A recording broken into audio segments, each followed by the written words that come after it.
Welcome back, developers. In this unit, we're on the brink of wrapping up our exploration of Lightning Web Components. By the end of this session, you'll wield the power to shape your component's appearance using CSS and the Lightning Design System. Plus, you'll seamlessly integrate live data from your Salesforce org. Let's add the finishing touches to our bike selector app from the previous unit. Today, we'll explore how to not only control a component's look and feel, but also dynamically pull in live data from your Salesforce org. This unit is your gateway to enhancing the visual appeal of your components and injecting real-time data. The implementation of CSS for Lightning Web Components follows the W3C standard. Create a style sheet in the CSS file and watch as it magically applies to the corresponding HTML file.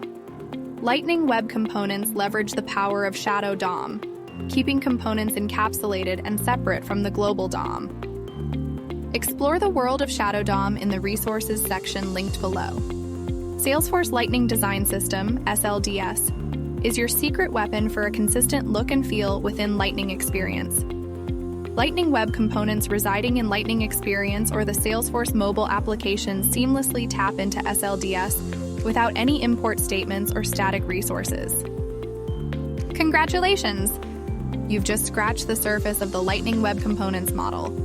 There's so much more to explore, from testing and security to Apex integration. Keep pushing your boundaries, experiment with new features, and continue building. If you found this tutorial helpful, don't forget to like and subscribe for more Salesforce customization tips.